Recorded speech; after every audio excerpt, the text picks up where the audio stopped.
Saudações, sejam todos bem-vindos a mais uma sessão do Grupo de Estudos Hegel, uma atividade vinculada ao Laboratório de Estudos Hegelianos da Universidade Estadual Vale do Acaraú. Eu sou o professor Marcos Fábio Alexandre Nicolau e nós estamos fazendo a leitura e análise da Enciclopédia das Ciências Filosóficas, primeiramente em seu primeiro tomo, em seu primeiro volume, A Ciência da Lógica. Hoje iniciaremos a partir do parágrafo 37.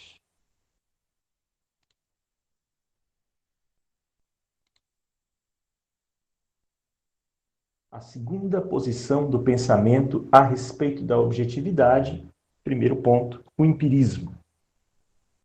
Vamos lá. O que levou primeiro ao empirismo foi a necessidade, por um lado, de um conceito concreto entre as teorias abstratas do entendimento, que por si mesmo não pode progredir de suas universalidades à particularização e determinação.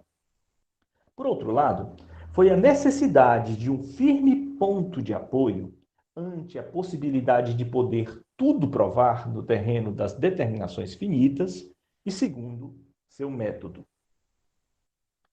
O empirismo, em lugar de procurar o verdadeiro no pensamento mesmo, vai buscá-lo na experiência, no que está presente exterior e interiormente. Aí o parágrafo 37.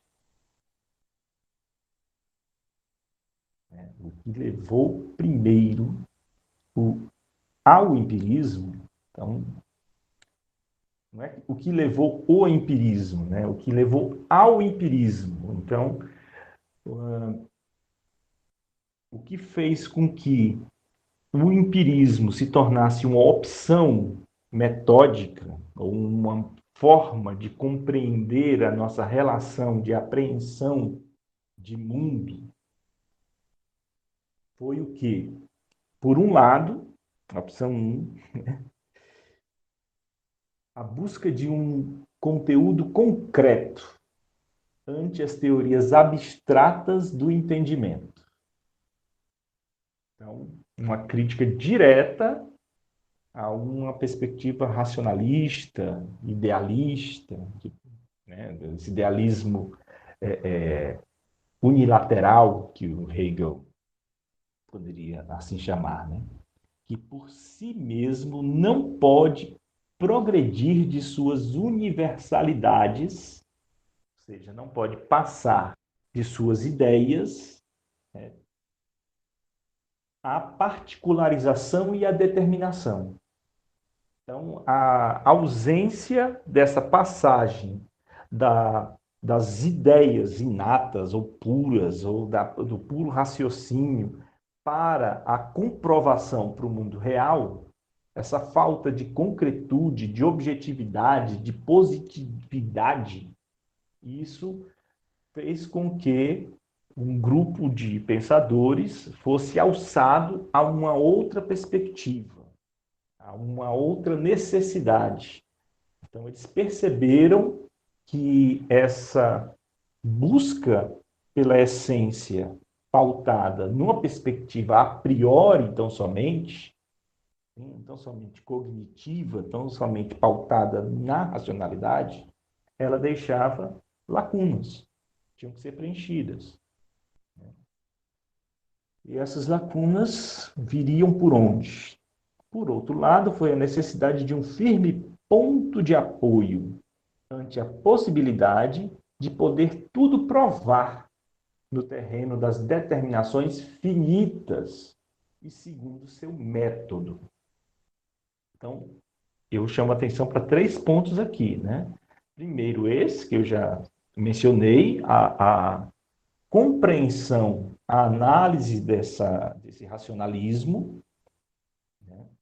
Segundo, a necessidade de um ponto de apoio ou de um fundamento vinculado às determinações finitas, que é justamente vinculado ao mundo sensível, à sensibilidade, ao mundo da experiência.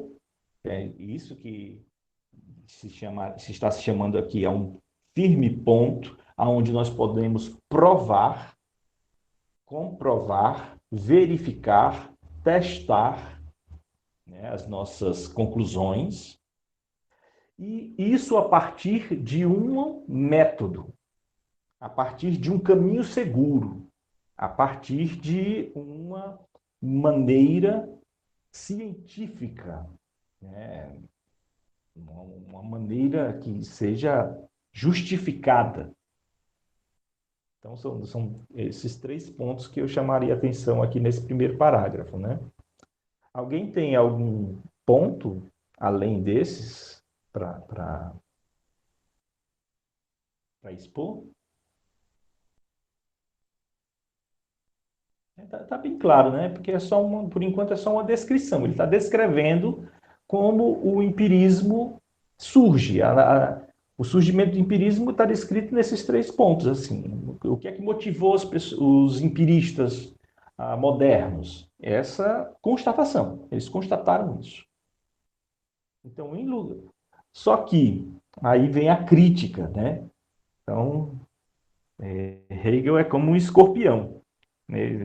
Naquela fábulazinha do escorpião atravessando um outro animal, né? Que no meio da travessia ele pica o animal e os dois morrem, né?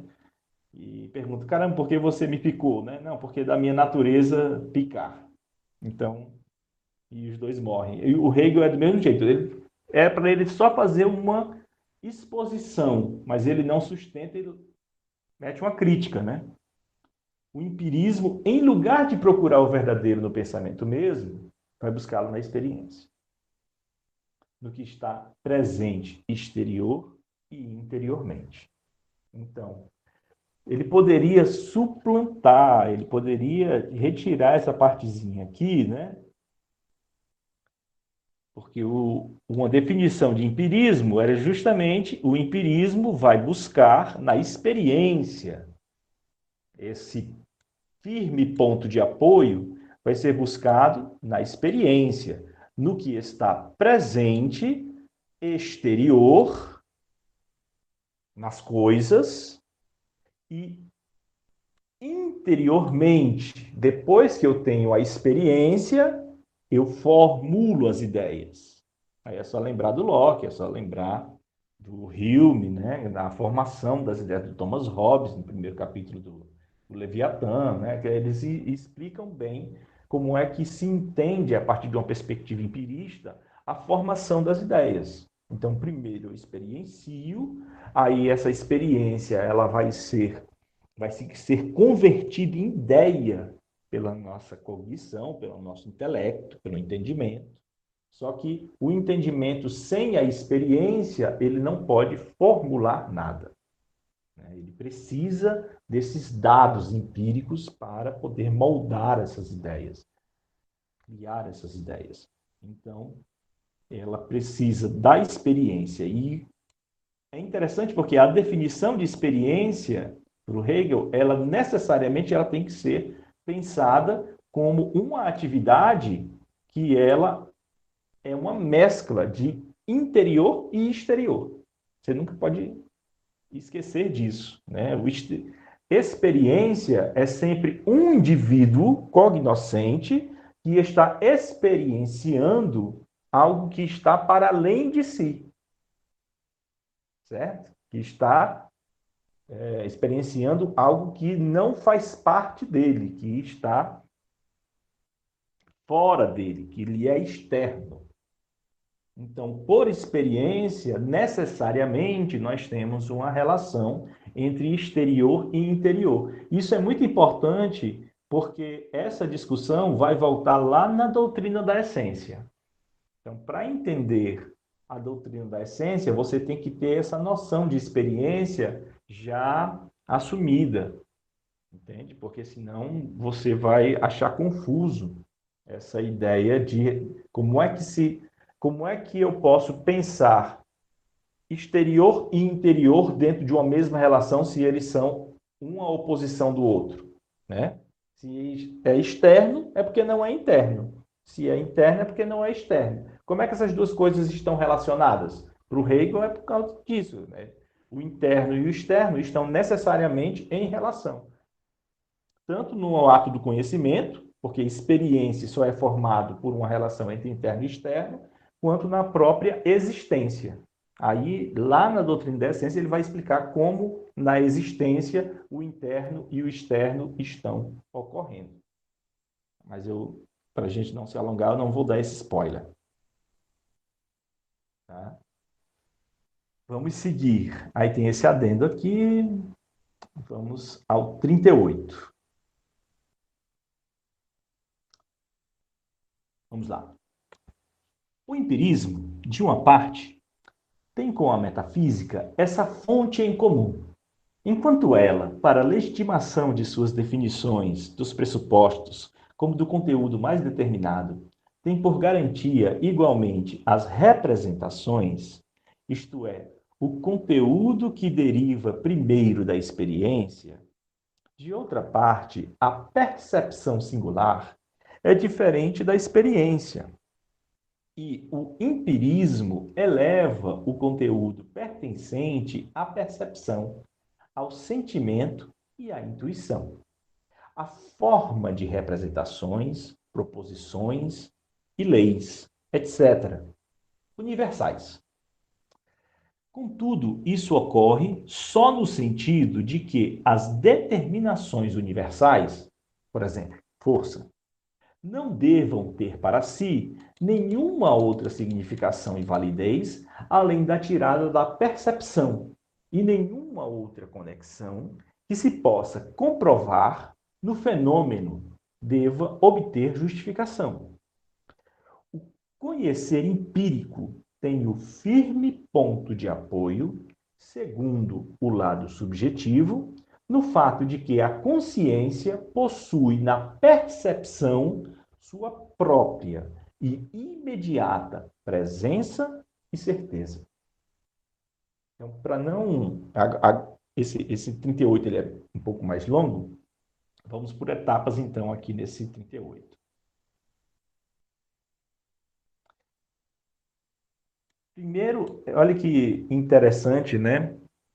Para a gente não se deixar iludir que o empirismo, ele ainda tem vínculos com a metafísica. A metafísica ela é o quê? É uma busca pela essência das coisas. E o empirismo, ele ainda continua com essa pretensão de dizer o que as coisas são. Então, nós ainda não temos aqui aquela radicalidade positivista kantiana, né? É só com lá depois, século XIX para frente, que nós vamos ter esse rompimento com essa busca metafísica, né? Das essências das coisas. Aqui nós ainda temos esse compromisso. Então, o empirismo ele ainda está dentro dessa perspectiva na época do Hegel. E olha que ele está considerando o David Hume aqui. Interessante isso, né? Por que que ele está fazendo isso? Porque você pode muito bem, quem já estudou e estuda o Hume, sabe que o Hume ele estava começando a se libertar dessas amarras, né? Ele estava começando a se libertar dessa matrix, né? Mas o Hegel ele vai ser taxativo em dizer que ele ainda estava meio que ingênuo nessa estrutura aí. Então, ele vai ter essa fonte comum com a metafísica, né? Porque ele também vai querer legitimar suas definições, legitimar seus pressupostos, certo? Vai ter que determinar o seu conteúdo, a busca por uma verdade fundamentada, justificada. Tem que garantir as representações. Nós já passamos por essa discussão sobre as representações, né? O que é uma representação para o Hegel, né? Esse movimento especulativo que nós realizamos da criação de imagens, que nós podemos chamar de ideias, Só que para o Hegel, a ideia, ela já é um processo já consolidado, já formado. Então, ele não vai banalizar o conceito de ideia. Então, ele vai chamar de representação. A representação, ela está um nível mais abaixo, porque você representa alguma coisa na sua cabeça. Isso é um processo mais corriqueiro, mais comum, certo? Então, representar é algo mais é algo mais lógico, vamos dizer assim, mais comum, porque todos os indivíduos eles têm representações quando eles falam sobre o mundo, né? Agora, se essas representações elas encontram fundamento no real, se elas estão bem formuladas, se elas são determinadas, se elas representam ideias, né? Aí é uma outra história. Aí nós temos que fazer o processo que a lógica propõe para ter essas determinações. Então, nem toda representação é válida. Já já eu vejo o chat, né? Isto é, o conteúdo que deriva primeiro da experiência. As representações seriam esse nosso primeiro contato da experiência, né? E os empiristas, eles poderiam se chamar isso de ideias, né? Mas o Hegel, ele vai ser mais criterioso com essa perspectiva, né? Porque daí ele vai vincular a verdade, e a verdade ela é muito mais complexa do que isso. E a verdade é dialética, né? Outra curiosidade aqui, percepção singular. A percepção singular, por que ele colocou dessa forma? Nós já discutimos também sobre uma diferença entre universal, particular e singular, né?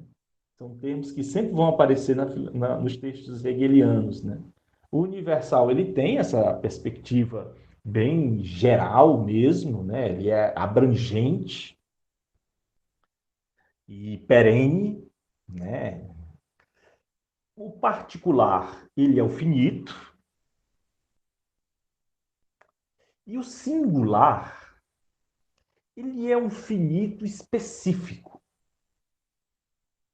né? É uma especificidade, ele é único. Então, quando ele fala de uma percepção singular é o seguinte: eu segurar um copo é uma percepção particular. Você pode, nesse momento, segurar um copo, tá? Qualquer um de vocês pode segurar um copo. É uma percepção particular, certo? Agora, Marcos Fábio e Alexandre Nicolau segurar um copo às 15 horas e 46 minutos em Sobral, em um grupo de estudos, é algo tão único, certo? É algo tão específico que é um momento singular. Entende? E vocês não compartilham isso. Você pode compartilhar a experiência de segurar um copo, porque é uma experiência particular, certo? Ela também é da mesma forma que eu segurar um copo, é uma experiência muito efêmera. E o Hegel está querendo justamente trabalhar com essa percepção de efemeridade. É algo da diversidade, é algo muito da multiplicidade, certo? É uma percepção que aconteceu agora e tem inúmeras percepções acontecendo a todo instante. Mas uma singular é uma coisa tão única que ela se perde, entende? Cada um de vocês está fazendo coisas únicas, que seria impossível alguém querer captar todas as percepções singulares que estão acontecendo. Já é difícil eu tentar pensar as percepções particulares. Imagine as singulares. Entende? A percepção singular, ela é uma miríade. Eu gosto muito dessa palavra, né? É uma miríade de percepções. Assim, ninguém é capaz de fazer isso, só o Deus leibniziano, quem sabe, né? Então, no caso, não tem condição. Então, é por isso que quando eu vejo esse tipo de formulação hegeliana, ela me chama muita atenção, porque enfatiza muito a ideia para mim, entende? Ele está sendo muito, muito específico, ela está assim, dizendo, olha, presta atenção nisso daqui que eu estou te falando. A percepção singular é diferente da experiência. Porque a percepção singular é algo que aconteceu agora e não acontecerá nunca mais. Já a experiência, não. A experiência é algo que eu posso converter em lei, certo? É algo que eu posso compreender a ponto de gerar dela um conhecimento. Eu posso fazer com que, das minhas experiências, eu posso articular ideias, sistemas, teorias, tá? Só que das percepções particulares, olha, você já pensou um sistema de saúde articulado a partir da opinião de cada um? Isso é uma loucura, né? Não, nós vamos analisando os casos, mas nós vamos gerando protocolos, e esses protocolos eles vão sendo expandidos, e existem os casos particulares, que são esses casos singulares, que eles vão caindo fora desses protocolos, aí eles vão tendo atendimentos específicos, mas você tem que gerar um protocolo mais geral, um protocolo mais universal. E esse protocolo mais universal, ele vai ser gerado da experiência. Por isso é que você não pode confundir percepção singular de experiência. Olha como Hegel, ele não consegue, entende? Ele está explicando, mas ao mesmo tempo ele está criticando. E o empirismo eleva o conteúdo pertencente à percepção, ao sentimento e à intuição, à forma da representação, às proposições e às leis. Então, a forma do empirismo alcançar os universais é por meio da experiência. E, por meio da experiência, ele vai, de certa forma, chegar àquilo que a metafísica queria. Certo?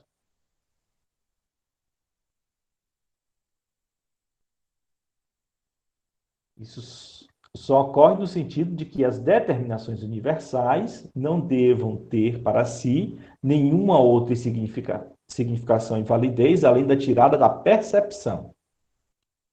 Então, a percepção, que é por onde eu vou realizar a experiência, é a minha única porta de entrada de conhecimento. Nenhuma outra conexão pode me comprovar os fenômenos.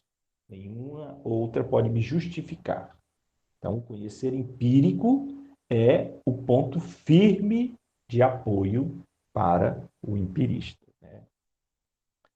Para essa perspectiva.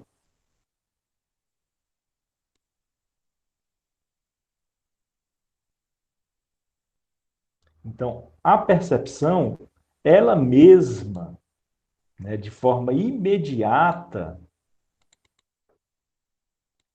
adquire certeza sobre a sua representação, né? E ela mesma valida. Só que aí vem a pergunta básica, que, por exemplo, o próprio criticismo kantiano vai lançar, né? Até que ponto eu posso confiar no meu aparato perceptivo, né? Então, por enquanto, o empirista estava apostando tudo nesse aparato perceptivo, sem questionar se esse aparato ele era capaz de dar essas garantias, né? Mas essa era a proposta. Antes de seguir, deixa eu ver aqui no chat. Acho que o Luciano lançou aqui duas questões. Primeira, a fenomenologia de Husserl encontra base em Hegel ou não tem nada a ver? Olha, a fenomenologia de Husserl, ela tem mais base, primeiro, na filosofia cartesiana, no solipsismo de Descartes, no cogito ergo sum, ela parte dali, né? E ela vai ter a sua segunda base no Kant. O Hegel, ele não é uma base para o Husserl. Pronto, para completar a tríade, a outra referência do Husserl, de filósofos da modernidade, é o Leibniz, por conta da sua mônada.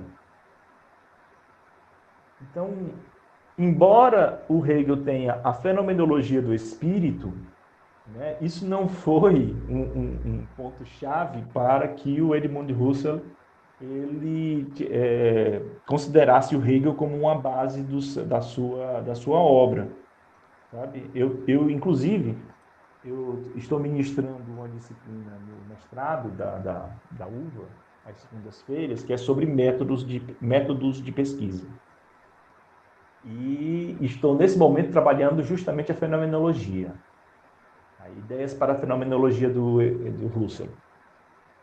E não tem uma referência para assim, a filosofia hegeliana, sabe? Dá, assim, eu consigo enxergar algumas questões, mas não. Acho que sou mais eu que quero ver do que propriamente o Husserl. Até porque, de certa forma, o Husserl ele está se contrapondo justamente a esse idealismo hegeliano que do século XVIII, XIX adquiriu muita força e depois estava em arrefecimento. Então, o, o, o Husserl ele não se baseia tanto nessa percepção hegeliana de fenomenologia, não. Tá, Luciano? Deve haver mais trabalhos estabelecendo essa relação, mas aí já é mais autores que querem fazer essa relação. Do próprio Husserl, eu não vejo isso. Eu vejo mais, por exemplo, dos alunos do Husserl. Eu acho que eles tiveram a mesma percepção que nós, por exemplo. Aí você vê o Sartre, né, lá no segundo capítulo do Ser e Nada, você vai ver lá uma discussão com para outro, para si, sabe? Você vai ver uma discussão do Heidegger, muitos estudos sobre Hegel.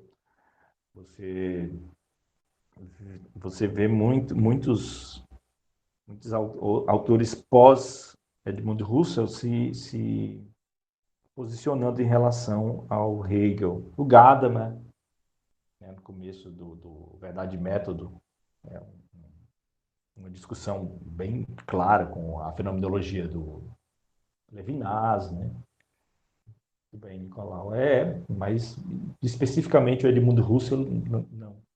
Outra questão aqui, me faz lembrar a experiência peculiar vivenciada pelos personagens de Clarice Lispector, que desencadeiam toda uma reflexão e uma mudança de comportamento. Esse instante é chamado de epifania. Interessante. Interessante, Luciano. Eu realmente não tenho não tenho leitura nem muita, não tenho leitura mesmo da Clarice. É uma ilustre desconhecida para mim, por mais que isso possa chocar alguns, né? Mas a gente não tem condição de ler tudo, né? Você pode estabelecer essa relação aqui, até para me dar um norte, meu caro Luciano. Como é que ela entende esse conceito de epifania?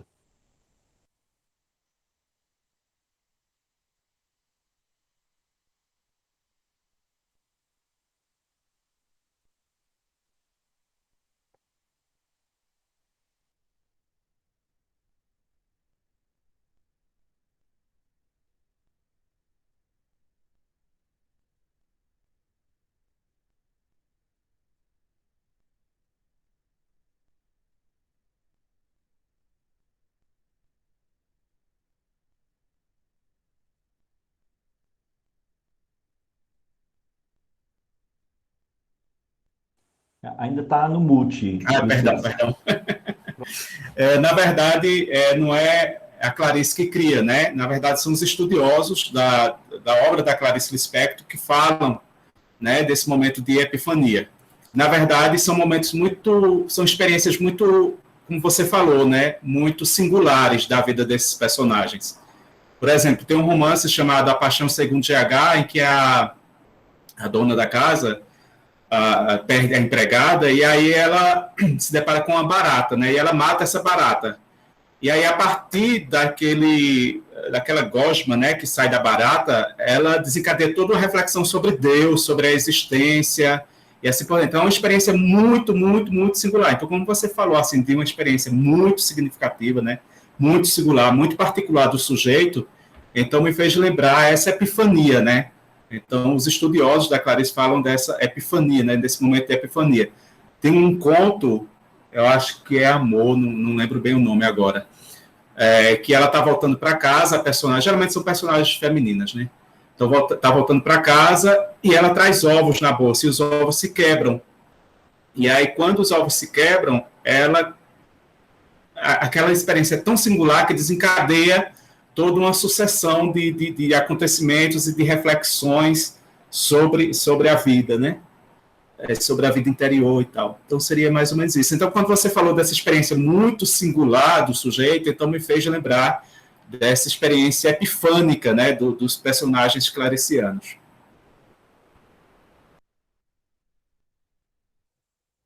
É interessante, né? É um vínculo interessante de trabalhar. Eu já tinha visto, pronto, e você acabou de resumir basicamente tudo que eu li de Clarice, que é a parte da barata. Rodrigo,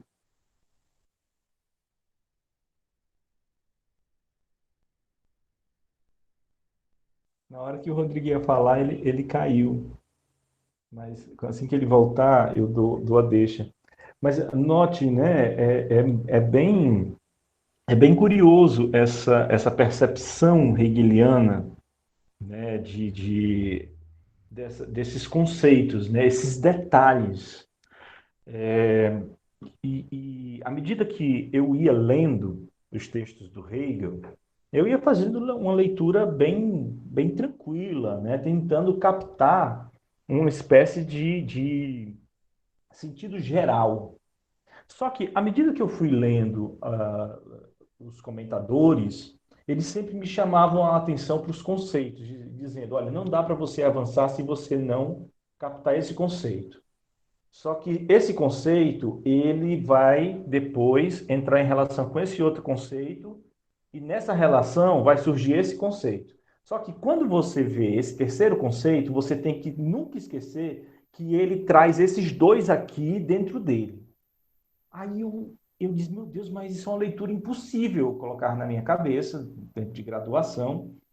Eu dizia, é uma leitura impossível, porque no final das contas, eu tenho que fazer uma série de arquivos na minha cabeça para que todas as vezes que uma palavra aparecer, eu, eu me lembrar que essa palavra traz em si todo esse arcabouço conceitual aqui, toda essa história.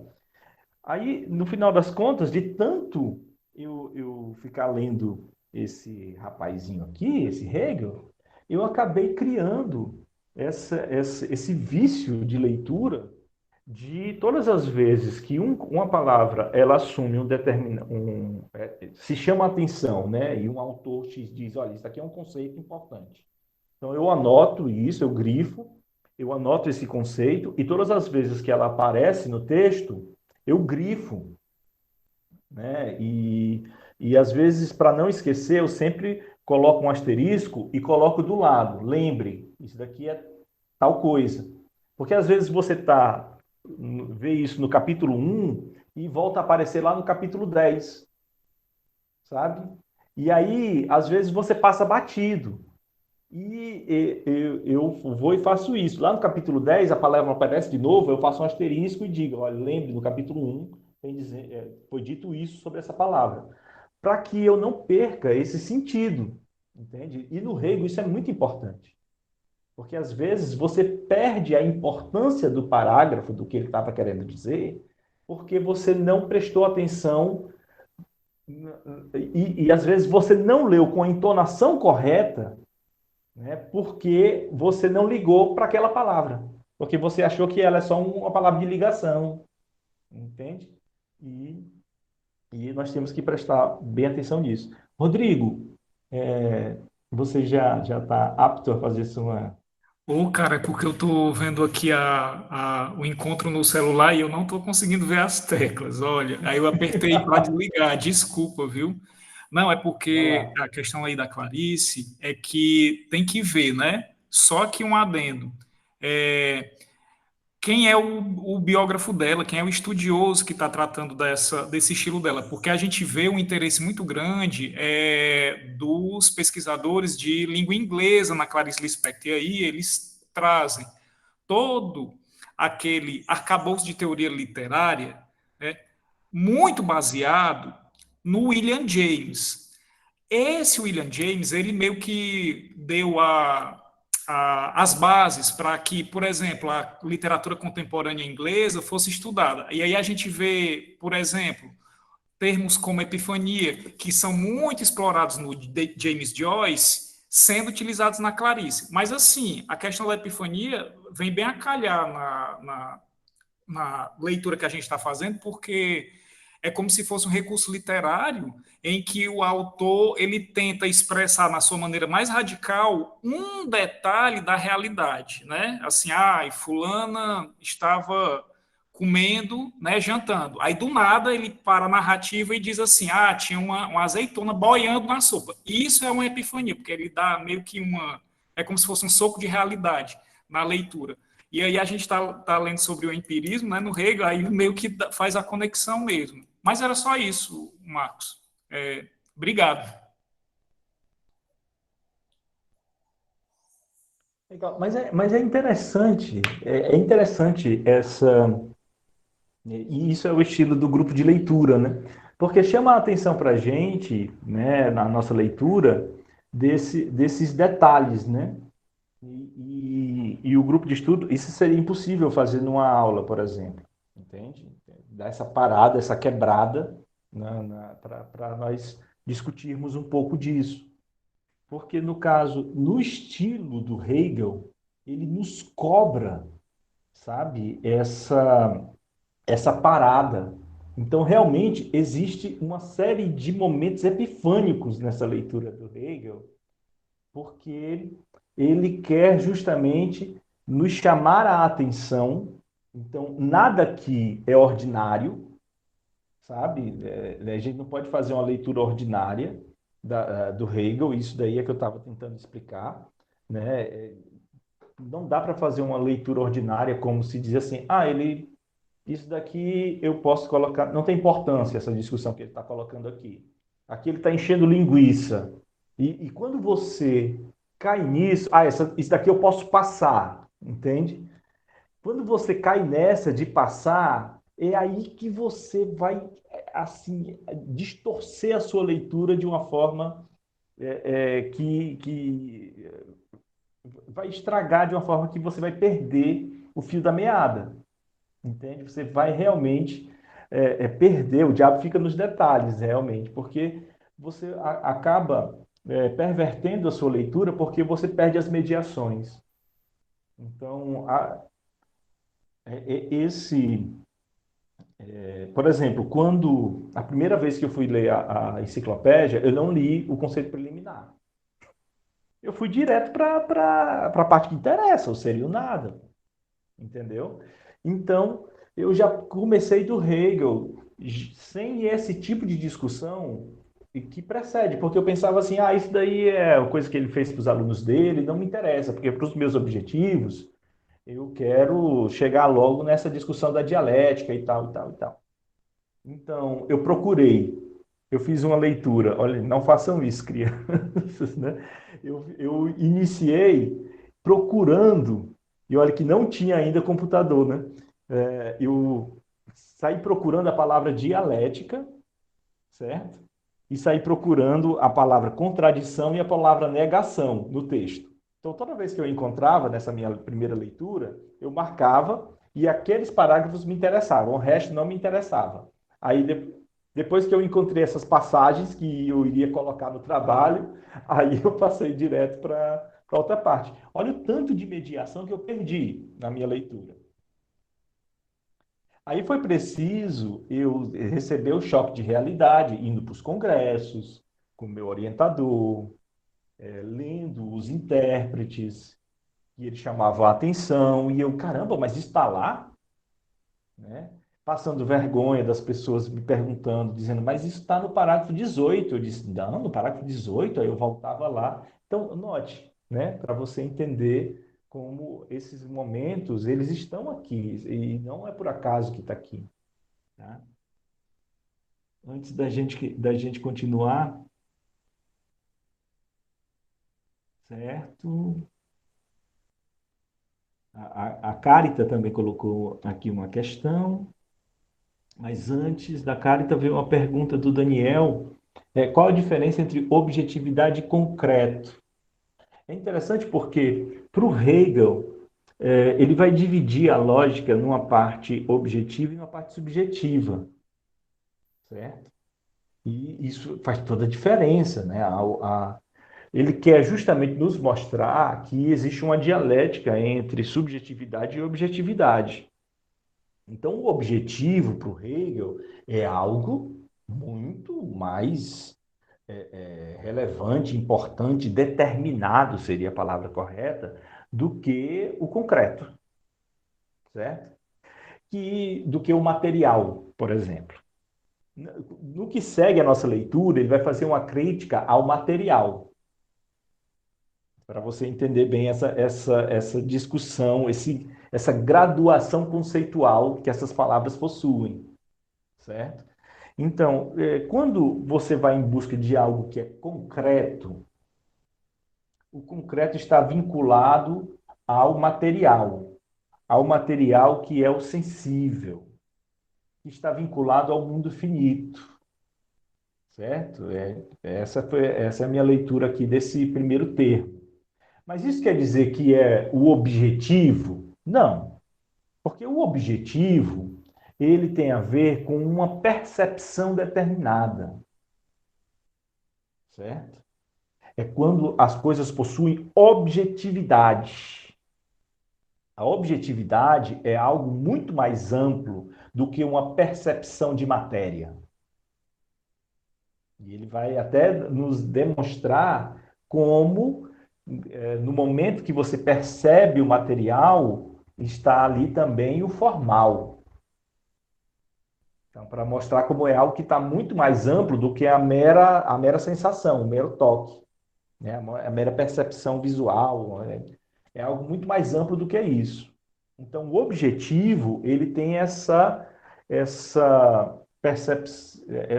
concepção muito mais dialética, entendeu? Ele é muito mais complexo do que o concreto.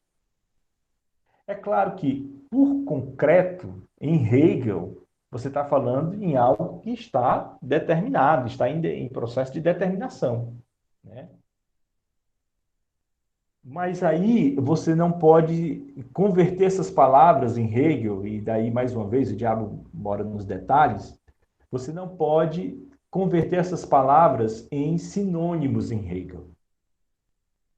Elas são processos, sabe? São processos. Então, você tem o material, o concreto, o objetivo, entende? E depois o efetivo. Aí você tem aí do efetivo absoluto. Então, essas são, eu acabei de dar passos que, na verdade, eles são momentos de determinação, mas eles não são momentos equânimes. Equânime seria a palavra? Momentos iguais, né? No mesmo nível.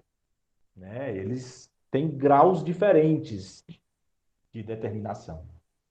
Entende? Então, você está falando da mesma coisa em estágios diferentes.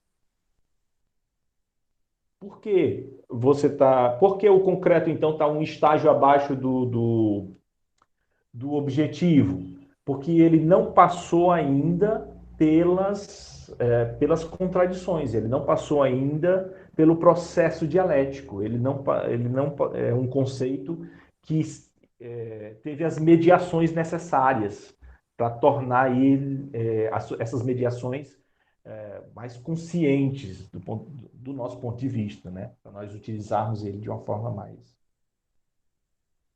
Ah, mas eu não uso assim, mas não é o seu usar. A nossa preocupação aqui é com como Hegel está colocando esses conceitos no livro dele, entendeu?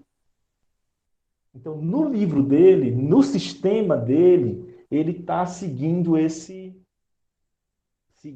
essa escala gradual conceitual, entende? Aí a gente vai seguindo para entender. É sinônimo? É, mas ao mesmo tempo não é, porque não é no mesmo grau, certo? E vocês estão discutindo bem aí a Clarice, e eu acho isso muito legal, mas aí eu fico com muita vontade de continuar aqui no debate, mas aí a gente vai ficar que nem aquela última discussão que a gente entrou no Lukács, né? Então, podem continuar aí, a gente vai seguir um pouco na leitura, tá bom?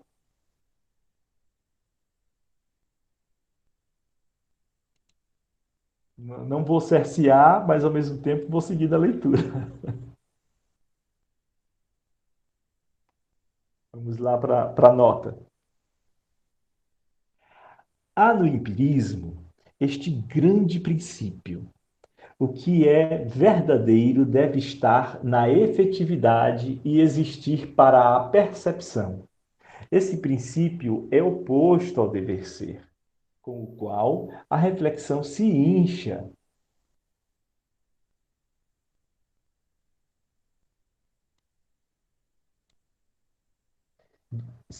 de vaidade e atua com desprezo contra a efetividade e a presença, invocando um além, que só deveria ter sua sede e seu ser aí no entendimento subjetivo.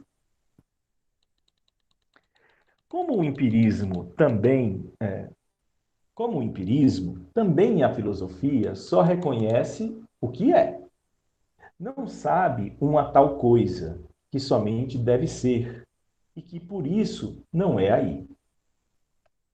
Do lado subjetivo, deve-se igualmente reconhecer o importante princípio da liberdade, que reside no empirismo, a saber, que o homem tem de ver ele mesmo o que deve admitir em seu saber-se a si mesmo, ali presente. Mas a realidade consequente do empirismo, na medida em que, segundo o conceito, se limita ao finito, nega o suprassensível em geral, ou pelo menos seu conhecimento e sua determinidade, e só deixa ao pensar a abstração e a universalidade e a identidade formais. A ilusão básica no empirismo científico é sempre esta: utilizar as categorias metafísicas de matéria, força e também uno, múltiplo, universalidade, infinito, etc. E, além disso, avançar por silogismos na linha de tais categorias, ali pressupondo e aplicando as formas do silogismo, e não saber que em tudo ele mesmo assim inclui e pratica metafísica. E usa essas categorias e suas ligações de uma maneira completamente acrítica e inconsciente. Olha que curioso, né? Aqui na nota que ele faz, né? Então, o empirismo ele tem um princípio. Esse princípio é: o que é verdadeiro deve estar na efetividade e existir para a percepção. Então, é um princípio interessante. Inclusive, o Hegel usa esse princípio lá no início da sua fenomenologia do espírito. É a base de toda a experiência da consciência, certo? Ela tem que buscar o efetivo e a sua base, o início, é a percepção, certo? É os sentidos, são os sentidos. Esse princípio, ele se opõe ao quê? Ao dever ser. E aí, quando eu falo em dever ser, a gente já lembra de um colega que está nos esperando parágrafos à frente, né? Mas o dever ser é aquilo que ainda não é, mas deve ser. É a possibilidade de ser. É uma tendência a ser. É uma potência, como dizia o Aristóteles, de ser, mas ainda não é. Mas reúne todas as condições de ser, mas ainda não é. Ora, no sentido que o Hegel está tratando aqui, ele não é nem tanto uma crítica a Kant ainda. Por mais que nós tenhamos o Kant na cabeça a todo instante, ele não está falando do Kant nesse momento. Certo? Ele está falando nos princípios metafísicos que não encontraram ainda uma comprovação empírica, mas que puderam ser formulados por mera intuição, por pura intuição, certo? Então, eles são corretos em potência, assim, porque eles são bem formulados. Nós temos ótimas ideias, e essas ideias, posteriormente, elas se comprovam na experiência, certo? Então, o cogito ergo sum é um grande dever ser, certo? Porque ele é uma intuição que se autofundamenta e acaba se tornando uma grande base, né, para o conhecimento. Só que o empirista ele não reconhece nessas ideias uma base segura, porque ela não está agindo sobre aquilo que interessa, ela não parte daquilo que interessa. Ela está desvinculada daquilo ao qual ela será utilizada, para o que ela será aplicada. Então, do que é que me adianta eu formular uma ideia de bem, uma ideia de bom, uma ideia de justo, se essa ideia ela não encontrar viabilidade no mundo real? Certo? Então, do que é que me adianta dizer assim, mentira é feio, certo? Então, eu vou estabelecer uma lei onde é proibido mentir. E se eu pegar alguém na mentira, vai ser punido, né? Eu vou mandar para a Casa Verde do Machado de Assis, né? Ser considerado anormal.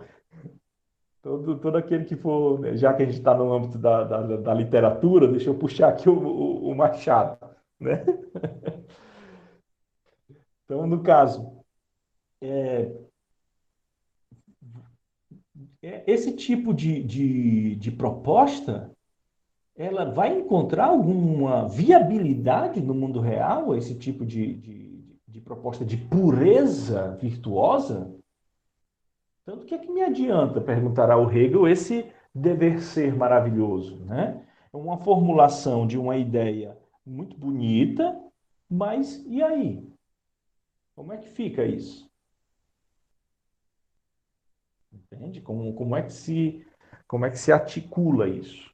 Então, no caso, o empirista, ele vai criticar justamente a formulação de ideias que podem até parecer lógicas, bem construídas, mas que não encontra o vínculo essencial com o mundo finito, com o mundo objetivo, com o mundo concreto, com o mundo material, com o mundo sensível.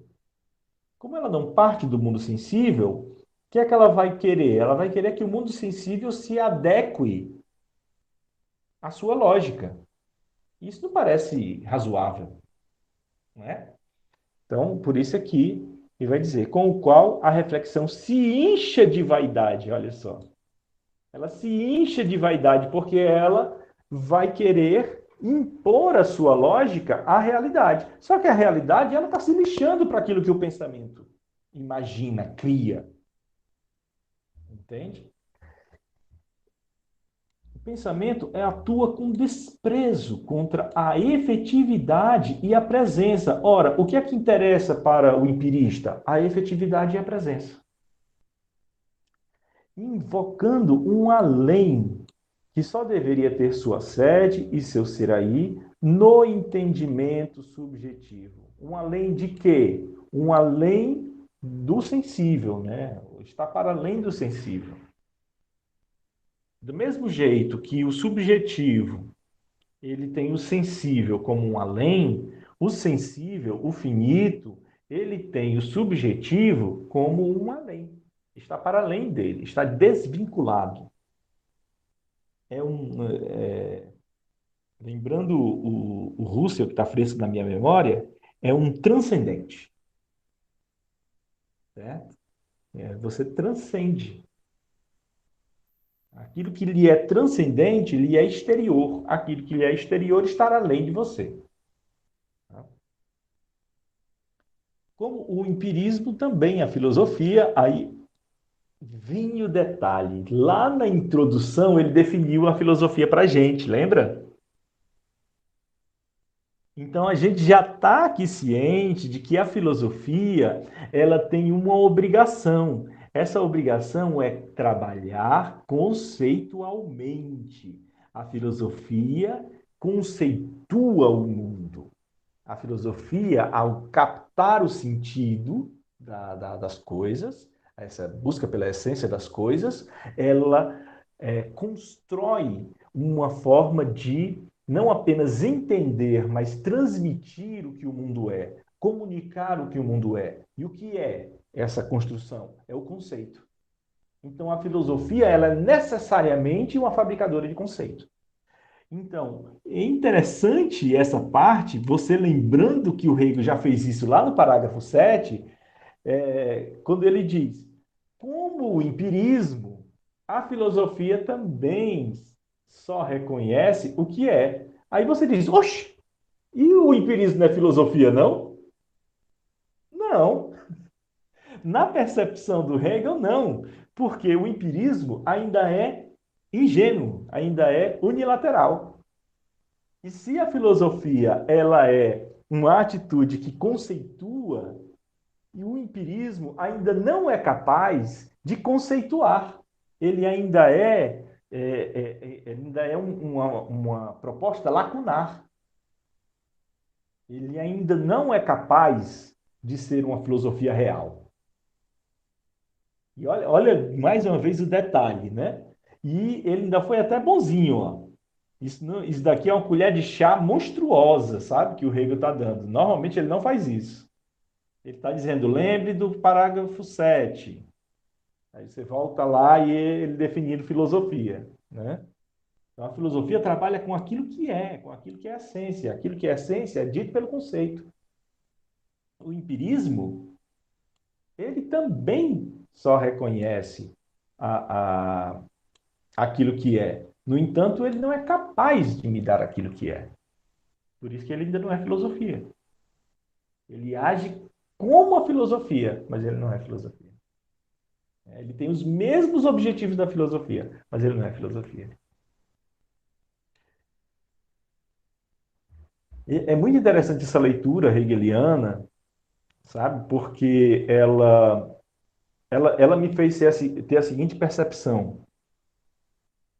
Nesse sentido, eu trouxe isso muito. Eu falo com meus alunos, por exemplo, da licenciatura, e eu dou o conceito para eles de professor. E nós formulamos, no decorrer dos semestres, o conceito de professor. E depois nós olhamos para a realidade e nós discutimos determinadas práticas. E aí eles vão e dizem, olha, mas isso não se encaixa com o conceito de professor que nós trabalhamos. Isso faz com que essa pessoa não seja professor Aí eu pergunto para elas, e aí? Para eles e para elas, né? E aí, o que é que vocês acham? Uma pessoa que não cai sobre o conceito de professor que nós formulamos, ela realmente não é professor, ou isso que nós estamos fazendo é um radicalismo desnecessário, e o que diz que ela é professor é o poder instituído do Estado. Então, enquanto ela estiver sob contrato do Estado, ela é professor.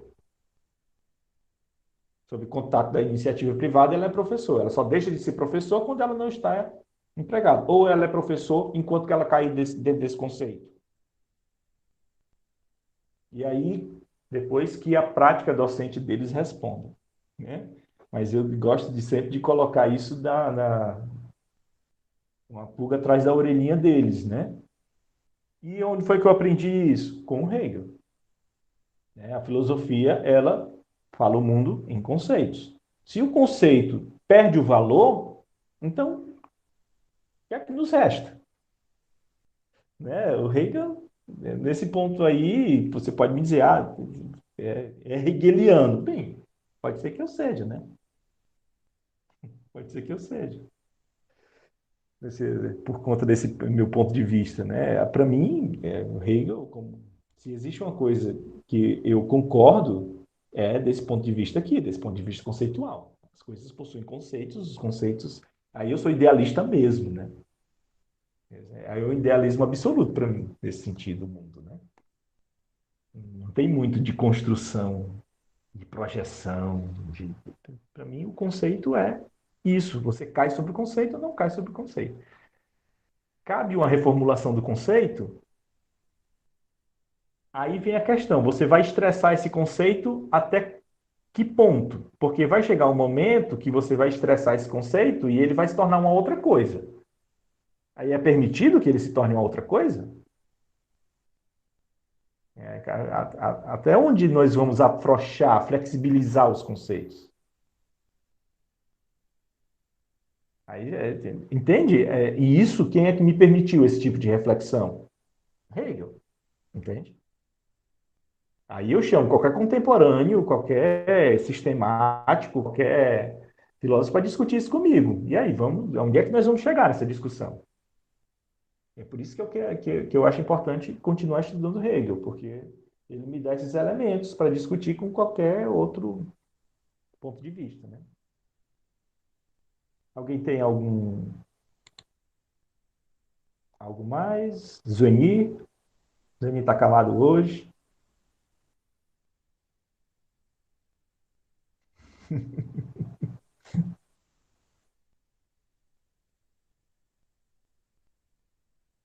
Isso. Então, vamos seguindo. Professor, Pois não. Pois não, Luciano. eu fiquei pensando aqui nessa questão do conceito, né? Sim. E me desculpe se eu estiver errado, mas como existe essa relação, né, entre conceito e realidade, eu penso que Hegel traz isso como uma novidade, né? Essa coisa dinâmica, né, entre o conceito e a realidade. Se a realidade muda, né? Por exemplo, o professor, o que é um professor, muda. O conceito não acompanha também essas mudanças. Porque eu fiquei pensando, né, o que é um professor hoje, né? O que é um professor nessa era digital, né? E que tantos professores que não passaram pela academia estão aí com cursos, estão lecionando, né? Estão exercendo a função de professor, né, na nossa sociedade. E aí eu fiquei pensando, né, será que esse conceito caberia ainda hoje, né, pensando nessas novas realidades, né, nesses novos modos de ser professor, né? Pois é, aí no finalzinho da sua questão, de certa forma, está um ponto de reflexão, né?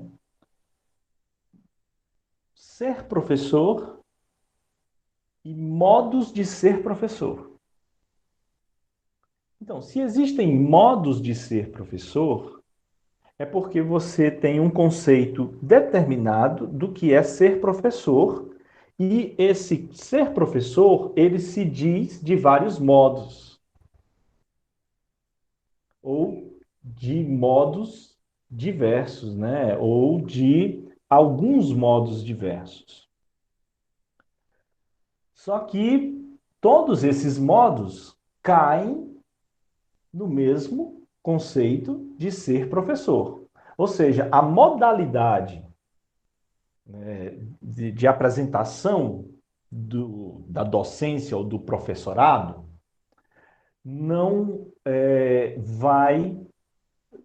vai alterar a substância do ser professor.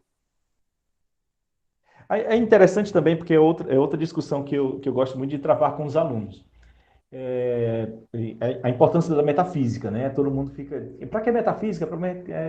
Isso daqui é muito bom para ficar discutindo aqui, fazer castelos no ar e tal. Olha, você tem uma busca por uma tentativa de estabelecer a essência de alguma coisa, e aí, nessa busca de tentar descobrir a essência de alguma coisa, você vai formulando determinados conceitos, tentando explicar como é que se dá essa busca. Aí você faz o primeiro par de conceitos: essência e aparência. Aparência é aquilo que aparece para mim, e essas aparências elas mudam, e a essência é aquilo que está por trás das aparências, e aquilo é imutável. Então, existem copos de vidro, copos de plástico, copos de madeira, copos de N materiais, né, de alumínio, N coisas. Tem até copo de papel, né? Aí, no caso, mas todos eles caem na mesma definição de copo. Então, o copo se diz de várias formas. As formas não alteram a substancialidade do copo, de ser copo. Eles alteram as formas dessa substância copo aparecer no mundo. Aí, através desses dois conceitos, o conceito de essência e o conceito de aparência, eu sou capaz de falar sobre as alterações que o objeto copo pode assumir no decorrer do seu existir no mundo. Certo? Então, a metafísica, através desse par conceitual, me permitiu falar sobre um objeto no mundo. Sem esses dois conceitos, eu não conseguiria fazer isso. Aí, depois, ela me fala sobre forma e matéria. As coisas possuem matéria, mas a matéria sem forma, ela é informe.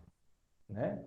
Uma coisa informe, ela é só um bolo de matéria, né? Eu não consigo distinguir nada, ela é totalmente indistinguível. Só que as coisas, elas são distintas, né? Eu sou capaz de dizer, isso é um livro e isso é um copo. Então, as coisas possuem forma. E a forma determina o que as coisas são. Ambos esses dois objetos têm matéria, mas não é a materialidade que garante a sua determinação, a sua distinção, a sua existência. O que garante a sua existência é a junção de matéria com forma. Aí, mais uma vez, a metafísica me deu dois pares de conceitos que são essenciais para que eu possa ler o mundo. Né? E o último par, que é onde eu quero chegar, que é o par da substância e seus predicados, né? E seus acidentes. Substância e acidente. A substância é aquilo que é essencial ao objeto, ao indivíduo, ao ser. Caso eu tire aquilo, aquele ser deixa de ser o que é. Porque aquilo que é substancial lhe é necessário e fundamental. Caso ele perca aquilo, ele deixa automaticamente de ser o que ele é. Os seus acidentes é aquilo que ele, porventura, possui, mas poderia não possuir, e mesmo assim continuar sendo o que é. Então, nós podemos, hoje, alterar inúmeras coisas em nós, cortar o cabelo, mudar de roupa. Então, tudo isso é acessório, tudo isso é acidental. Poderíamos ter nascido em locais diferentes, podemos mudar nossa cidadania, por exemplo, né? Então, existem várias coisas que nos são acessórias, mas existe algo que nos é substancial. Então, o par substância e acidente são dois conceitos metafísicos que também são importantíssimos para eu falar sobre o mundo. Depois disso, vamos agora voltar à pergunta. O conceito de professor, ele vai se alterando no decorrer da história.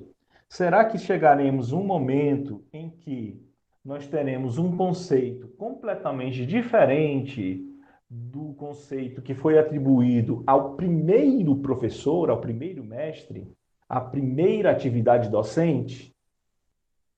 Vamos lá. Vamos pegar um referencial bem pitoresco, né? O conceito de paideia. Lá, pegar o Werner Jaeger, né? O Jaeger lá diz que a preocupação da formação do homem grego era dada não ao paidagogos, não ao escravo, mas a um mestre que o paidagogos levava as crianças lá para esse mestre, e ele iria ensinar aquele menino a se tornar um homem. E aí tinha todo um processo educacional aí voltado de um conjunto de saberes e de práticas e de atitudes que ele ia formar esse menino para esse fim de formar o que é um homem. E agora, quem é que decide o que é um homem? Aí parece que ficou claro ao longo do tempo que quem decide o que é um homem são as demandas sociais. Por mais que a gente queira dizer que existe o homem em si mesmo, esse homem em si mesmo, quem decide o contexto, o conjunto social que diz o que é um homem, né? E por mais que nós já tenhamos hoje, no século XXI, determinado que tem coisas que são irrecusáveis à humanidade, e até consigamos ter direitos humanos que são irrenunciáveis, mesmo esses direitos humanos são totalmente questionáveis a ponto de não serem assumidos em determinados pontos do nosso país, por exemplo, né? Ou serem negados a determinadas pessoas por uma questão de classe, de cor, de gênero. Entendeu, né? Então, no caso, você tem aí um processo de formação de indivíduos e preparação desses indivíduos para uma vida em sociedade. Um processo civilizatório, inclusive. E quem realiza isso é uma pessoa instituída por essa sociedade para realizar essa função. E normalmente se cobra que essa pessoa ela seja vivida, ela seja experiente naquilo que ela quer, que ela se propõe a ensinar. Certo? Aí isso foi sendo formulado, foi sendo melhorado, e o conceito de mestre veio, e aí nós começamos a colocar condições curriculares. Olha, você tem que passar por esse crivo do Estado, e começamos a legitimar esses professores e tal, e nós chegamos a essas definições que nós temos hoje. Certo? Note que, por mais que tenha sido um processo, e esse processo continue em vigência, sempre sendo alterado por conta das demandas do tempo, tem algo de substancial, de perene, que continua no conceito de professor. E eu creio que se um dia esse conceito substancial, se ele for estressado, flexibilizado a ponto de ser retirado, por exemplo, o notório saber, né? Já pensou você retirar o notório saber da função de professor? Será que o conceito de professor estará preservado? Eu E a questão da máquina, né? acho que não, né? Que hoje a máquina tem feito esse papel de professor, né? Pois é, até que Em ponto educação tem, à né? distância, você tem materiais disponíveis ali no universo virtual, digital, que dispensam a presença. A gente até está se perguntando, né, até quando a gente vai ter a necessidade da figura presencial do professor, né? Mas esse processo aí que você falou, esse processo de, né, que alguém ou alguma coisa te leva a uma determinada mudança, isso continua acontecendo, porque você vai precisar ter acesso ao material, né, que está ali disponível, aos cursos, ao podcast, enfim, todo esse material que está aí disponível. Isso não afetaria o conceito, eu fico pensando nisso. Pois é. Isso vai ser fruto de vários congressos e já está sendo fruto de vários estudos, né? Tem estudos que estão saindo agora, estão sendo publicados agora em 2021, são poucos ainda.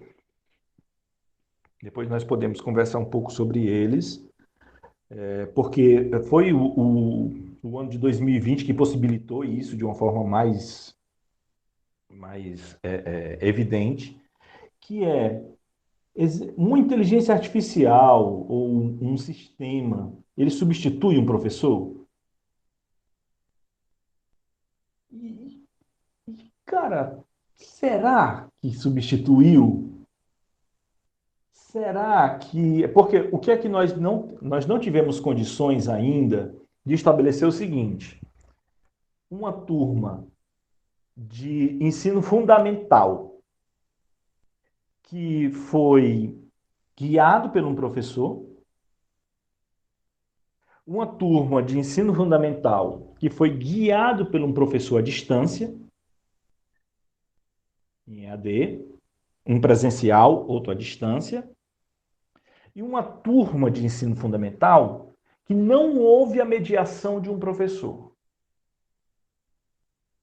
que ela tinha um aplicativo e esse aplicativo fazia a indicação do material. Aí as crianças foram treinadas a entrar na plataforma em horário tal, com os pais e tudo. Os pais, vamos excluir os pais aí de qualquer tipo de experiência docente, tudo. Pais, pessoas que não são vinculadas à educação, certo? Então, eles ligavam as máquinas, eles colocavam as crianças, podiam até auxiliar as crianças em qualquer tipo de processos, podiam até acompanhar, mas eles não são especialistas em nada disso. Eles estavam, assim como as crianças, sendo guiados pela inteligência artificial. E qual o nível de aprendizagem e desenvolvimento humano ao longo de um teste dessa pesquisa que nós vamos conseguir? Nós vamos ter os mesmos, nós vamos chegar ao mesmo nível de conhecimento, nós vamos chegar ao mesmo nível de desenvolvimento. Esse tipo de pesquisa, ele, claro, está sendo pensado. Ele, claro, está sendo realizado. Primeiro, porque existem toda uma indústria, todo um nicho comercial que se interessa por isso, querendo testar os seus aplicativos, certo? Existe os críticos desse sistema que estão querendo demonstrar sua invalidade, vamos dizer assim, e existe os pesquisadores sérios, né, vamos dizer assim, que não é uma questão de opção eles pesquisarem isso. Eles têm a obrigação de pesquisarem isso. Independente de que resposta eles receberem. Porque isso é um fenômeno que o nosso tempo demanda. Entende? Então, nós vamos receber, com o passar dos anos, quem sabe ano que vem, mais e mais estudos sobre essa realidade. Porque antes, essa educação virtual era uma opção, não era, Luciano? Era opcional. Eu me lembro que eu fazia treinamentos, esses treinamentos, e os meus colegas de departamento, eles ficavam assim: eu não tenho paciência para isso, entende? Eu nunca vou utilizar isso. e tal. E eu, por uma questão individual, né, nem o Estado, nem as minhas coordenações, nem a CCTES, que é quem manda aqui no ensino superior no estado do Ceará, não tinha nenhum tipo de pauta sobre isso, não, tá? Então, agora não. 2020 foi um ano de treinamento constante, produção de material de, de como fazer, né? Muitos, hoje, cursos a rodos, aplicativos querendo que você utilize suas plataformas. Hoje eu sou capaz de fazer um curso todo online, gratuito, sobre as plataformas. Fiz vários cursos. É, hoje isso está sendo mais A sala de aula potencializado. invertida, né? A sala Sala de de aula aula invertida se invertida que tornou, tem sido. inclusive, um conceito banal. Antes era uma coisa soft, entendeu? Caramba, né? Sala de aula invertida, essas metodologias ativas eram um diferencial que a escola tinha. Hoje é o comum, é o normal, é obrigação, inclusive, de todos nós, né? Mas note, até que ponto isso daí é uma mudança do nosso ideal de escola e até que ponto isso daí é só uma mudança do modo de ser escola? Essa é uma pergunta que vai ter que ser respondida. Eu creio que, via metafísica, existe algo de substancial que nós não podemos abrir mão, que vai continuar ali, certo? Do ideal de escola, do ideal de professor, do ideal de aluno, do ideal de material didático, do ideal de recurso didático. Esses conceitos, eles são meio que perenes, certo?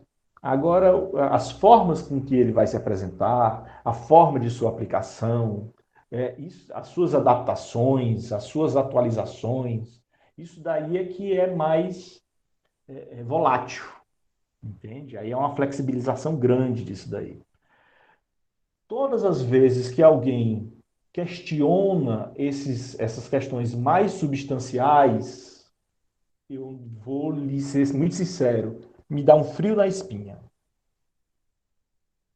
Me dá um frio na espinha porque ou age de má fé, porque sabe que existe uma questão substancial ali que não pode ser alterada, mas mesmo assim quer alterar, ou age por ignorância e aí me assusta porque eu fico pensando, por que está ali com esse poder de fala?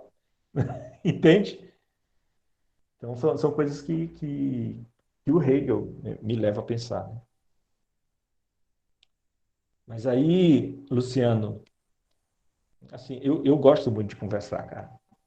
Cara, e esse é E um aí tem uma coisa problema. que você falou aí, um ponto que é muito importante, né? Que é o desenvolvimento humano, né? É isso que eu sempre coloco quando eu falo com amigos sobre esse assunto, porque tem amigos que dizem que pensam que as escolas vão fechar e que a gente vai assumir mesmo, assim, esse ensino à distância, né? Que até pouco tempo atrás era visto com muita com a pulga assim atrás da orelha, né? Eu fui professor da Universidade de Pernambuco, do curso de letras, ministrei 2 disciplinas na modalidade à distância e eu mesmo, como professor na modalidade à distância, eu mesmo via com uma certa estranheza, sabe?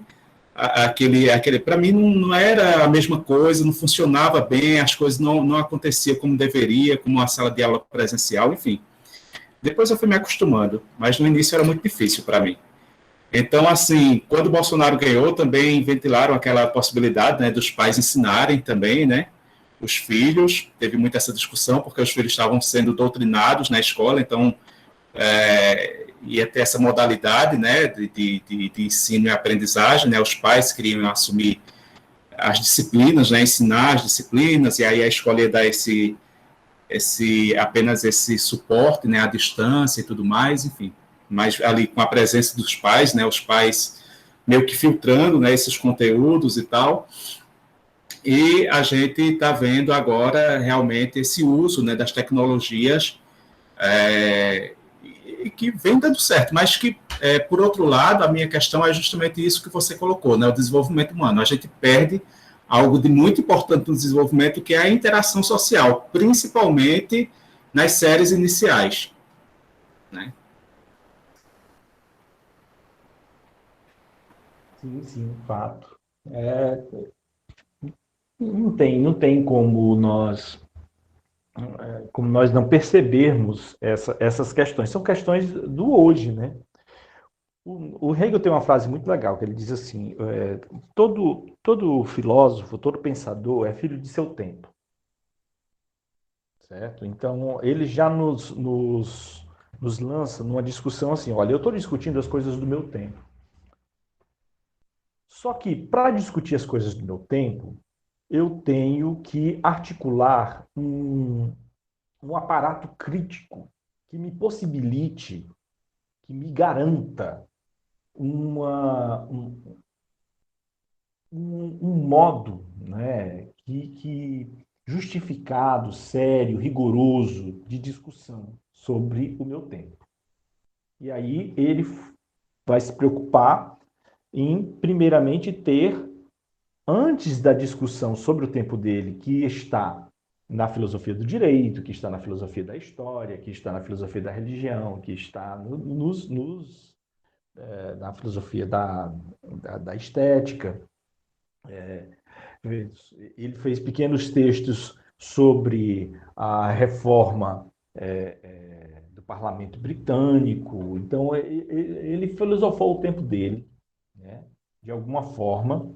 Só que ele pensou, primeiro eu tenho que mostrar qual é a minha estrutura filosófica que eu utilizo para tratar disso. Então, primeiro eu tenho que mostrar qual é o meu arcabouço filosófico e de onde é que eu estou partindo para fazer essa crítica. Para que você possa saber de onde é que eu estou falando e com que elementos eu estou falando, para que você possa entender o meu discurso. Certo? Ciente disso, então, a nossa proposta aqui é de olhar essa proposta hegeliana, esse sistema hegeliano, e captar um pouco, né, que é isso que nós estamos fazendo toda vez que entra um tema como esse, e olhar um pouco como ele serve de lente, e às vezes até lente de aumento, para nós percebermos as demandas do nosso tempo. Quando o Luciano traz à tona essa questão do ensino e uma preocupação sobre o conceito de professor, o conceito de educação, o conceito de ensino, e como isso é uma discussão que é urgente agora, até porque, se vocês não sabem, a nova base curricular comum, né, a Base Nacional Curricular Comum, ela é um efeito em cascata. Acho que eu já cheguei até a comentar um pouco isso com vocês. É um efeito em cascata. Ela primeiro foi para o ensino básico, agora ela está indo para o ensino superior, principalmente com cursos de licenciatura, e possivelmente há todo um risco de acabarem com os cursos de pedagogia. Transformarem os cursos de licenciatura em metade deles, um grande boladão de pedagogia, e depois uma especializaçãozinha pequena direcionada para as áreas. Então, licenciatura em biologia, licenciatura em filosofia, licenciatura em sociologia, e aí não precisa mais de nenhum tipo de pedagogo. Olha o nível de discussão que está surgindo no Conselho Nacional de Educação. Certo? Tudo fruto da discussão da Base Nacional Curricular Comum, iniciada lá em 2015. Certo? Então, no caso, se nós deixamos de discutir essas coisas, e nós deixamos a flexibilização, né, em nome da resposta aos novos tempos fluírem, a gente vai acabar pagando aí um preço que, quem sabe, seja muito amargo. O Hegel, então, estabelece esses padrões de leitura e nós temos que saber utilizá-los, sabe? Mas com critério. Quando o colega Daniel, o colega Normando, perguntas sobre, até para fazer o link com a nossa última questão aqui. Pergunta, seria uma separação entre o conceito e a descrição do conceito, a discussão aqui sobre o empirismo e tudo mais, né? O conceito das coisas, tá? Aquilo que é essencial às coisas, aquilo que independe da nossa percepção para ser. E ele não tem como ser pervertido por nós. Entende? Porque as coisas são assim. E aí nós temos que tentar captar essa preocupação hegeliana. A preocupação do Hegel existe uma estrutura na natureza, essa estrutura da natureza eu chamo de espírito absoluto. Esse espírito absoluto compõe todo um programa, toda uma estrutura, toda uma lógica. E as coisas são regidas por essa lógica, regidas por essa sistemática, regidas por essa lei. E isso independe de eu entendê-las ou não.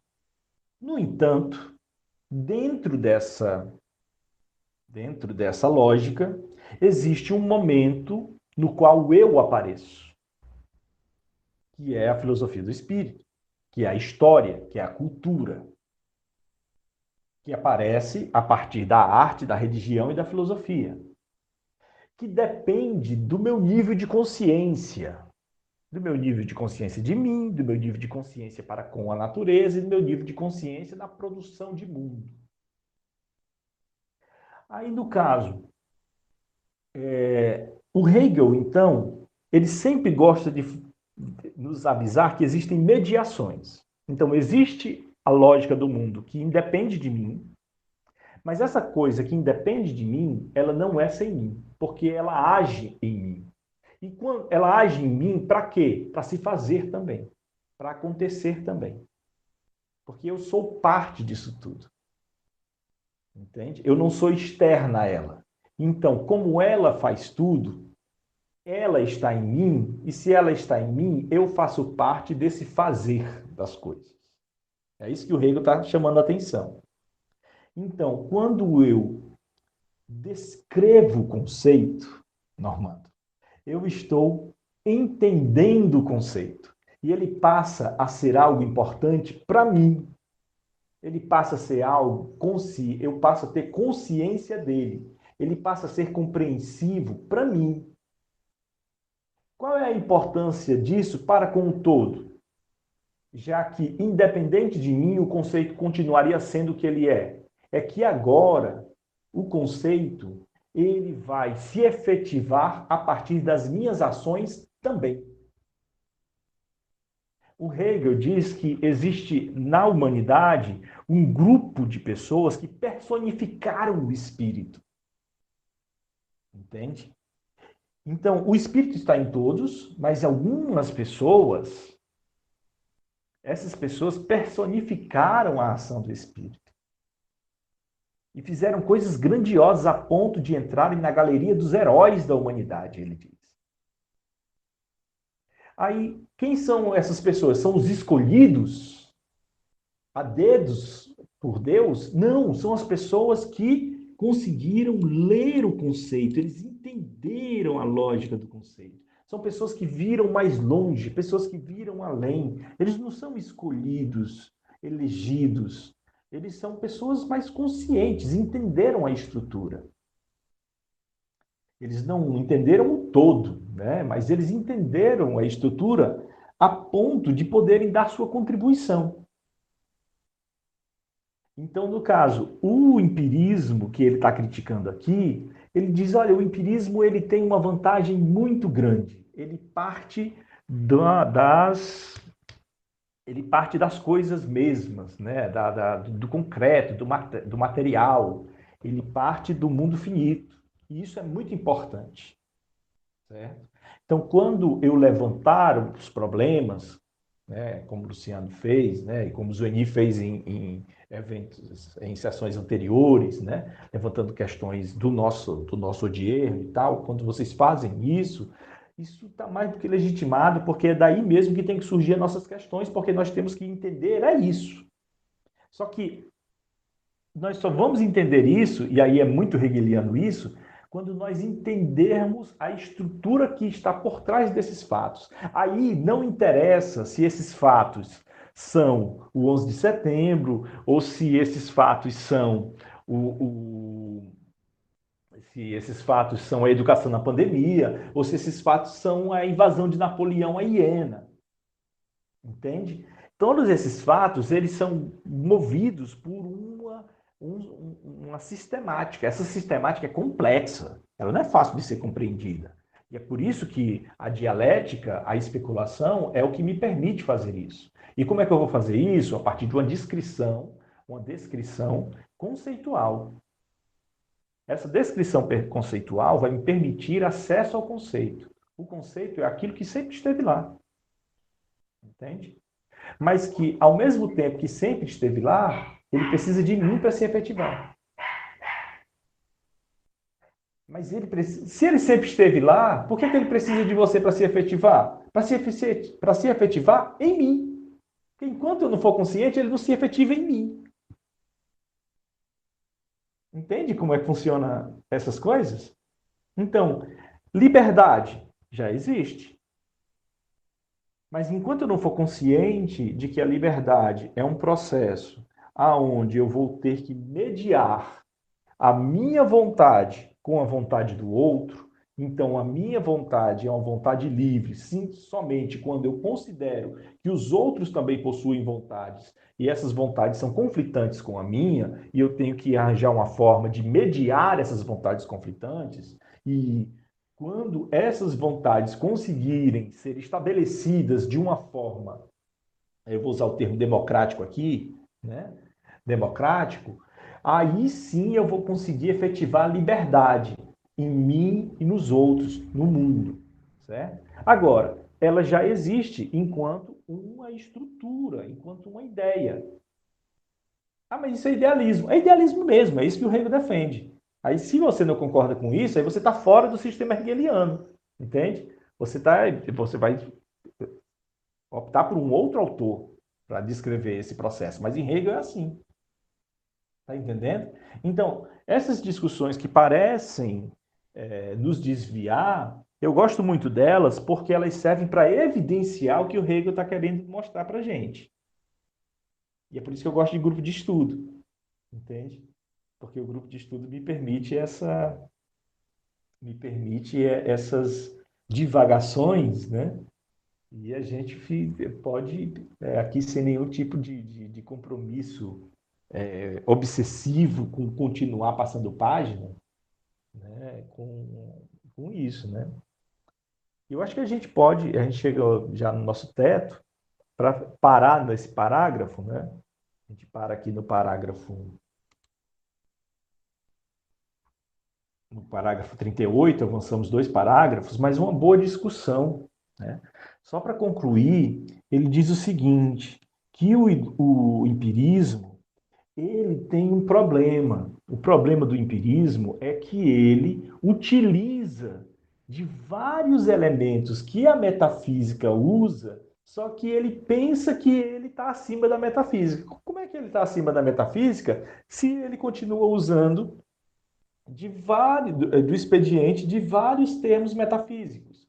Para explicar a sua experiência com o mundo sensível, ele vai se utilizar das palavras matéria, força, uno, múltiplo, vai dizer que as ideias elas formam conceitos de universalidade, vão dizer que o finito é um além da experiência, a experiência se preocupa com aquilo que é finito, com aquilo que está aqui, mas ele está usando o infinito para explicar o que é o finito, né? Ele trabalha com silogismos o tempo todo. E, ora, é isso que a metafísica faz. Só que tanto a metafísica antiga quanto o empirismo fazem isso, né, de forma completamente acrítica e inconsciente. Eles não percebem que eles estão fazendo isso. E se eles não percebem que eles estão fazendo isso, eles não conseguem tirar as melhores conclusões disso.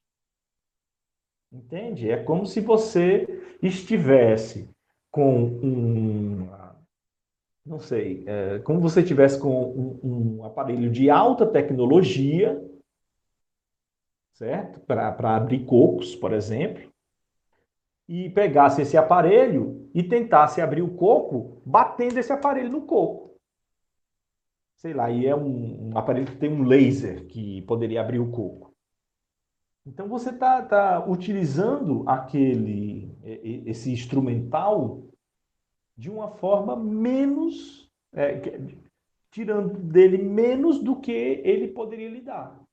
É isso, essa é a crítica que o Hegel faz, tanto à metafísica antiga quanto ao empirismo. Entende? Essa é o final, essa é a ilusão básica, ele chama isso de ilusão básica, é a ilusão básica do empirismo, que se diz científico.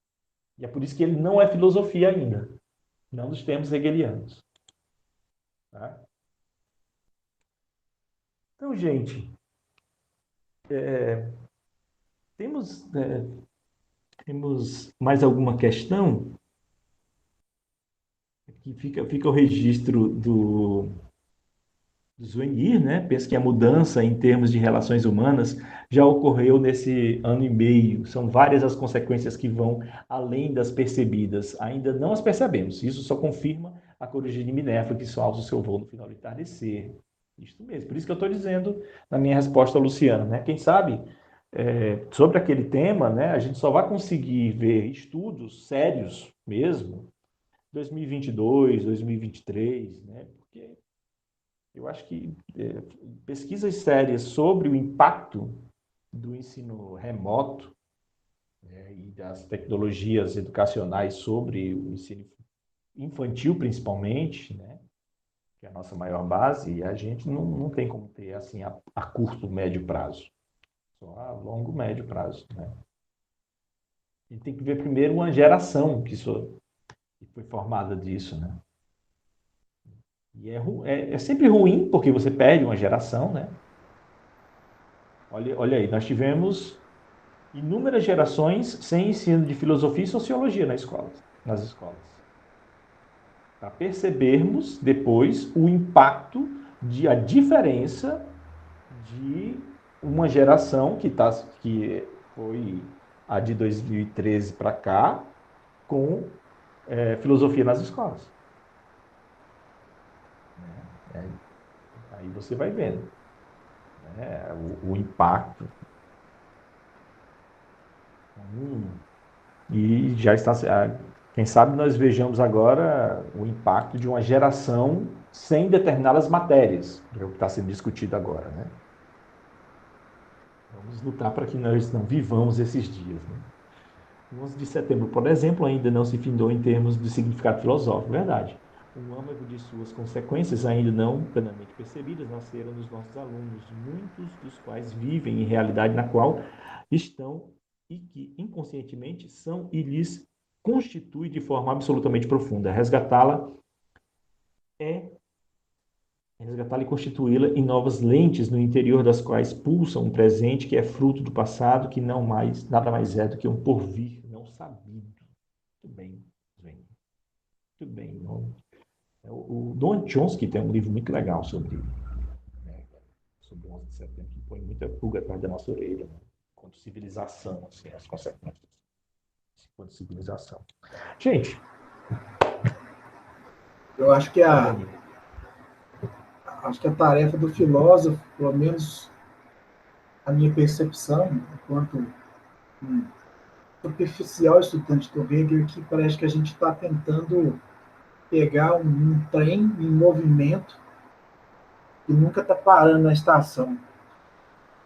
Por exemplo, o significado filosófico que a nossa geração deu ao 11 de setembro, ele é totalmente diferente do que essa geração, 20 anos depois, dá para aquilo, até porque ela, ela já nasceu dentro de um turbilhão de consequências e por isso mesmo que se faz necessário resgatar, ou pelo menos reconstruir, vamos dizer assim, ressignificar toda a história.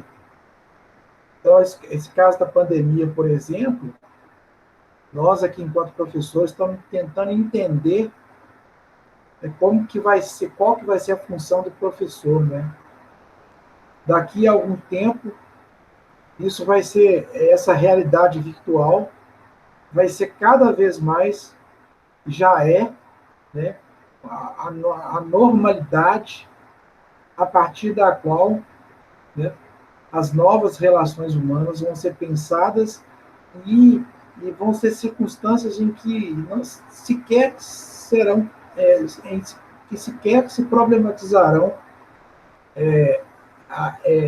essas dificuldades que a gente está tendo para poder pensar o ofício do professor, né? A história é muito interessante porque, como diz o Gadamer, né, o horizonte também se desloca, né? O horizonte também se desloca. Não é só o sujeito, né? E aí fica a questão, né? Essa hermenêutica do presente, ela depende de um horizonte que se desloca junto com o sujeito.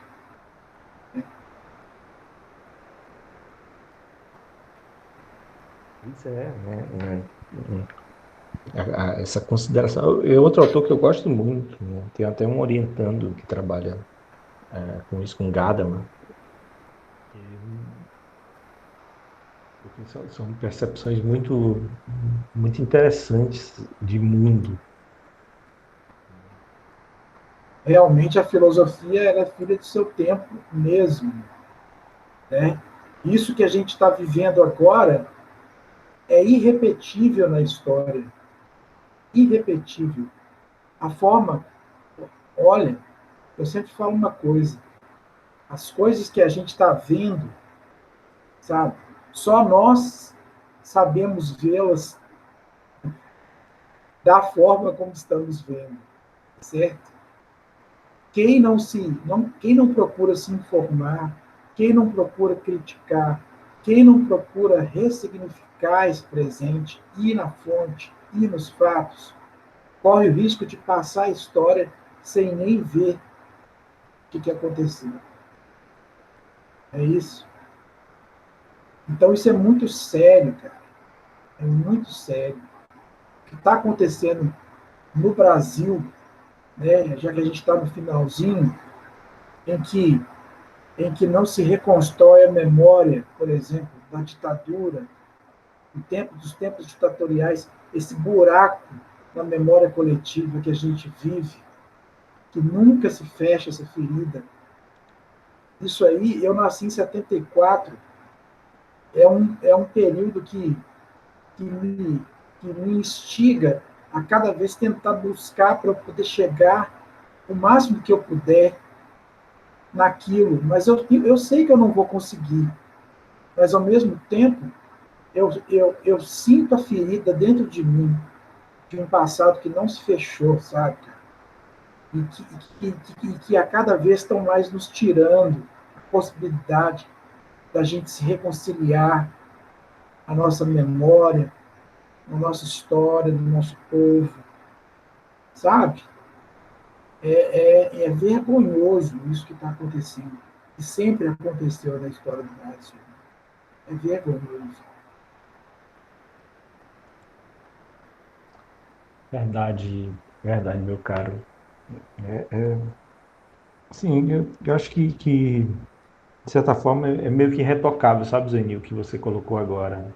Vou deixar. Vou deixar essa sessão com essa sua última fala, porque é bem rica e é isso mesmo, sabe? E eu creio que está dentro dessa perspectiva do que a Sim, filosofia hegeliana quer nos contemplar, quer Porque no final das contas ele está falando de liberdade, né, cara? Está falando de liberdade. É liberdade na política, liberdade na ciência, liberdade na filosofia, liberdade para dentro da cabeça. Total, entendeu? Né? Sempre, Luciano, é verdade, sempre. O dia que a gente achar que não é momento de se pensar, é quando quando nós realmente passamos a ser cooptados, sabe? O dia que o filósofo pensar que não precisa mais se pensar é porque ele foi cooptado por um sistema e aí ele está confortável. E o dia que ele estiver confortável, aí acabou. Entendeu? Isso.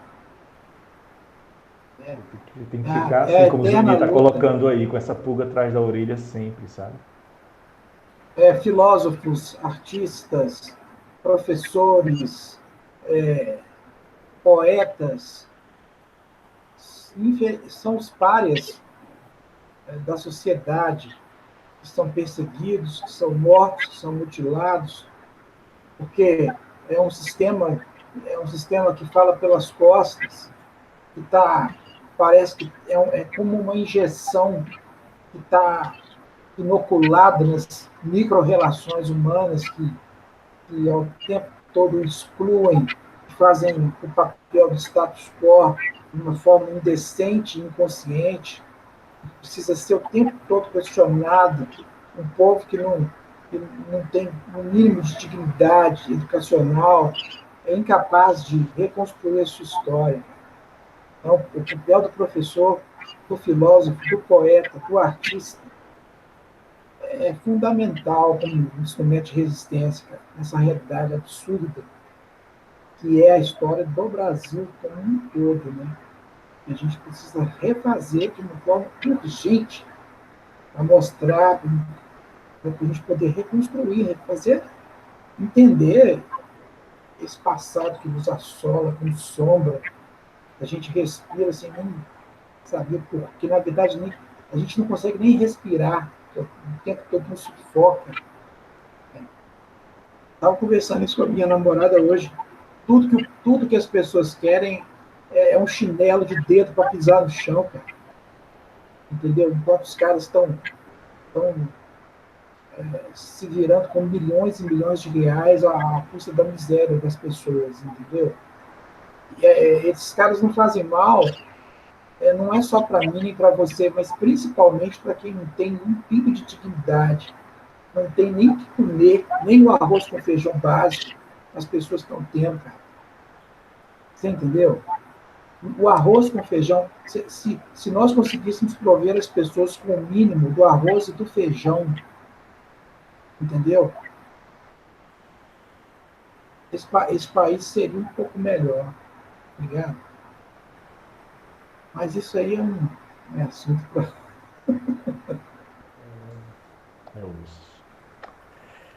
É isso, meu povo. Quero agradecer muito pelas reflexões, pela companhia de vocês. Obrigado. As distâncias são grandes, as dificuldades, mas mesmo assim estamos vencendo isso e conseguindo nos encontrar sempre às terças. Muito obrigado pela frequência de vocês, pela disponibilidade. Cuidem-se, cuidem dos seus. Nos vemos então na próxima terça-feira. Um abraço e até lá. Obrigado, Marcos. Com Deus, gente. Tchau. Um abraço. Obrigado.